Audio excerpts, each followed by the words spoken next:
Hello guys, welcome back to my channel. तो आज का हमारा टॉपिक है एक बहुत ही मशहूर नावल जिसका नाम है मेयर ऑफ कैस्टरब्रिज। ये नावल थॉमस हार्डी ने लिखी थी और इसका फुल नेम है Mayor of Casterbridge, the life and death of a man of character. Thomas Hardy द्वारा ये 1886 में लिखी गई थी। ये नावल एक फिक्शनल टाउन वेसेक्स की दिखाई गई है। उसकी सेटिंग वेसेक्स टाउन की है। थॉमस हार्डी की ज़्यादातर नॉवेल्स नहीं, उन्होंने वेसेक्स नाम ही यूज़ किया है, तो इसीलिए ये एक वेसेक्स नॉवल है। इस नॉवल को थॉमस हार्डी का मास्टरपीस भी कहा गया है। तो चलिए कहानी शुरू करते हैं। कहानी का मेन कैरेक्टर है माइकल हेंचर्ड। वो 21 साल का है और उसने अपनी बीवी से लड़ाई हो जाती है। वह एक मेले में होता है जहाँ नशे में धुत होके वह अपनी वाइफ सूजन और अपनी छोटी सी बेटी एलिजाबेथ जेन को रिचर्ड न्यूसन नाम के सेलर को 5 गिनीज के अंदर बेच देता है। यह सब वो नशे में धुत होके करता है और उसे कोई एहसास नहीं होता कि वो क्या कर रहा है। अगले दिन जब नशा उतरता है तो उसे एहसास होता है कि वह कितनी बड़ी गलती कर चुका है। वह अपनी बीवी बच्चे को ढूंढने की कोशिश करता है, पर वह कहीं नहीं मिलते। वो बहुत दूर जा चुके होते हैं। उस दिन वह कसम खाता है कि वो आने वाले 21 सालों में कभी भी शराब को हाथ नहीं लगाएगा। वो सोबर रहेगा। अगले आने वाले 18 सालों तक सूजन रिचर्ड न्यूसन के साथ ही रहती है, पर एक दिन न्यूसन समुंदर में खो जाता है तो उसको ऐसा लगता है कि वो मर चुका है। सूजन के पास अब रहने के लिए कोई सहारा नहीं बचा था, ना ही हेंचर्ड और ना ही न्यूसन। तो वह अपनी बेटी के साथ हेंचर्ड को ढूंढने चली जाती है। सूजन ने एलिजाबेथ जेन को हेंचर्ड के बारे में कुछ खास नहीं बताया था, मतलब उनके पास्ट के बारे में नहीं बताया था कि वो दोनों मियाँ बीवी थे।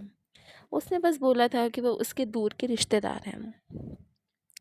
सूजन को पता चलता है कि हेंचर्ड एक बहुत ही अमीर ग्रेन मर्चेंट, मतलब अनाज का व्यापारी बन गया है। वह कास्टरब्रिज का मेयर बन चुका है। कास्टरब्रिज एक शहर का नाम है। उसने लोगों को अपने पास्ट के बारे में नहीं बताया। उसने किसी शहर में किसी को भी नहीं बताया कि उसने जुए में अपनी बीवी और बच्चे को खो दिया था। सभी लोग उसकी रिस्पेक्ट करते हैं क्योंकि वह कभी शराब को हाथ नहीं लगाता। वह एक अमीर इंसान है, वो सोबर है और ये एक रीज़न है कि सब लोग उसको रिस्पेक्ट करते हैं। जब हेंचर्ड और सूजन दोबारा मिलते हैं तो वो दोनों दोबारा शादी करने का डिसाइड कर लेते हैं ताकि एलिजाबेथ को उनके सच्चाई का पता ना चले और उनका जो पाप है वो छुपा रहे।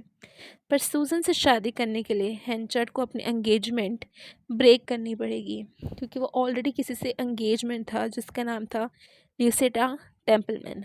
बट ये एंगेजमेंट उसने पब्लिकली अनाउंस नहीं की थी। इसका मतलब शहर में किसी को भी नहीं पता था कि माइकल हेंचर्ड की एंगेजमेंट हो रखी है। तो शहर में एंट्री होती है डोनाल्ड फारफ्रे नाम के एक यंग आदमी की। वो कैस्टरब्रिज से गुजर रहा होता है। वो हेंचर्ड की मदद करता है उसके अनाज के बिजनेस में। हेंचर्ड फारफ्रे से इम्प्रेस होके उसे जॉब पे रख लेता है। फारफ्रे को इस में बहुत सक्सेस मिलती है, इस जॉब में उसे बहुत कामयाबी मिलती है और वो हेंचर्ड को भी पीछे छोड़ देता है, मतलब अपने ही एम्प्लॉयर को, मतलब अपने ही मालिक को पीछे छोड़ देता है इस बिज़नेस में। जब फारफ्रे एलिजाबेथ को पसंद करने लगता है तो हेंचर्ड उसे नौकरी से निकाल देता है। फारफ्रे अपना बिजनेस सेटअप करके हेंचर्ड का ही राइवल बन जाता है। हेंचर्ड फारफ्रे को डिस्ट्रॉय करने के लिए कुछ ऐसे फाइनेंशियल डिसीजंस लेता है जिससे उसका नुकसान होता है।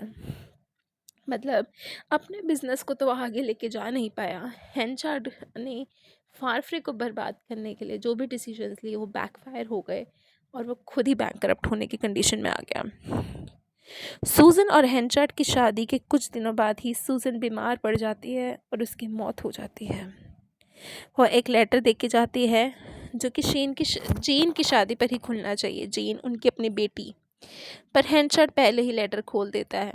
तब उसे पता चलता है कि हेंचर्ड की अपनी बेटी, जो बहुत ही छोटी उम्र में उससे अलग हो गई थी, वो कब की मर चुकी थी। जिस लड़की के साथ वो रह रहा था, जिस बेटी को वो अपनी बेटी मान रहा था, वो असल में सूजन और न्यूसन की बेटी है, जो कि न्यूसन के साथ रहने के बाद पैदा हुई थी। जब हेंचार्ड को पता चलता है कि उसका बर्ताव जेन की तरफ बदल जाता है, पहले तो वो उसे अपनी बेटी मानता था, पर वो अब उससे दूर दूर रहने लग जाता है और वो जेन से दूरी बनाना और ज़्यादा शुरू कर देता है।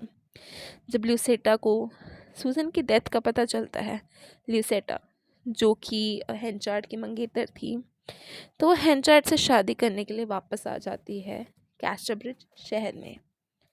पर ल्यूसेटा और फारफ्रे को प्यार हो जाता है और दोनों भाग के शादी कर लेते हैं। पीछे से हेंचार्ड बैंक करप्ट हो जाता है। मतलब जब फारफ्रे और ल्यूसेटा शादी कर रहे थे, पीछे से हेंचार्ड का दिवाला निकल जाता है। तो फारफ्रे हेंचार्ड के बिजनेस को बाय करके हेंचार्ड को ही नौकरी पे रख लेता है। देखिए उसकी किस्मत कहाँ से कहाँ पहुँच जाती है। कहाँ हेंचार्ड ने फारफ्रे को नौकरी पे रखा था और अब फारफ्रे ही हेंचार्ड को नौकरी पे रख रहा था। ल्यूसेटा हेंचार्ड से रिक्वेस्ट करती है कि वह उसके पुराने लव लेटर्स को वापस कर दे, ताकि कल को ये लेटर्स पब्लिकली ना रिलीज़ हो जाए और लोगों को ये ना पता चल जाए कि फारफ्रे से पहले उसकी एंगेजमेंट हेंचार्ड से हुई हुई थी। पर वो लेटर्स लीक हो जाते हैं और सभी के बीच ल्यूसेटा और हेंचार्ड की बहुत बेइज्जती होती है और ल्यूसेटा को स्किमिंगटन राइट की सज़ा सुनाई जाती है। ये पुराने ज़माने की एक सज़ा है जहाँ गुनहगार को शहर के बीच में से इंसल्ट करते हुए परेड करवा के लेके जाया जाता है। ल्यूसेटा ये बर्दाश्त नहीं कर पाती और मर जाती है। उस टाइम प्रेग्नेंट होती है वो और उसका बच्चा दोनों मर जाते हैं। धीरे धीरे हेंचार्ड सब कुछ खो देता है। उसके पास मंगेतर थी, मंगेतर की मौत हो जाती है। बीवी थी, बीवी मर जाती है। बेटी थी, बेटी की मौत हो जाती है। एक अच्छा बिजनेस था, बिजनेस चला जाता है। शहर में इज्जत, मान, पैसा था, ये सब गवा देता है। तो फिर कहानी में रिचर्ड न्यूसन की वापस एंट्री होती है, जिसे माना जा रहा था कि वह मर चुका है। ये बात सोच जाननी ज़रूरी है कि जब धीरे धीरे हेंचार्ड ने सब कुछ खो दिया, तो वो वापस एलिज़ाबेथ जेन के करीब आने लग गया, क्योंकि अब उसके पास इस ज़िंदगी में सिर्फ एलिज़ाबेथ ही तो बची थी। वो हेंचार्ड से आके अपनी बेटी जेन के बारे में पूछता है। कौन पूछता है? न्यूसन। हेंचार्ड झूठ बोल देता है कि जेन की मौत हो चुकी है। न्यूसन उदास होकर वहाँ से चला जाता है। न्यूसन को लगता है उसकी अपनी बेटी की मौत हो चुकी है, बट जबकि वो ज़िंदा होती है। अब हेंचार्ड की 21 साल पूरे हो चुके हैं और फिर से पीना शुरू कर देता है। मतलब जो उसने खुद से प्रॉमिस किया था अब वो पूरा हो चुका है। जेन और फेयरफैक्स की शादी फिक्स हो जाती है। फाइनली न्यूसन को पता चलता है कि हेंचार्ड ने उससे झूठ बोला था, जेन अभी ज़िंदा थी।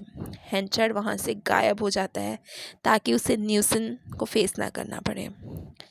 जेन की शादी वाले दिन हेंचार्ड वापस आता है और जेन से माफ़ी मांगता है, उससे झूठ बोलने के लिए, उसके साथ ऐसा बर्ताव करने के लिए। और हेंचार्ड वहाँ से कैस्टरब्रिज हमेशा हमेशा छोड़ के चला जाता है, क्योंकि एलिज़ाबेथ जेन उसे माफ़ नहीं करती। कुछ टाइम बाद जेन हेंचार्ड को माफ़ कर देती है और हेंचार्ड को ढूंढने चली जाती है, पर तब तक बहुत देर हो चुकी होती है। हेंचार्ड मर चुका होता है। हेंचार्ड की आखिरी इच्छा ये होती है कि सब लोग उसे भूल जाएं और उसे कोई याद ना करे।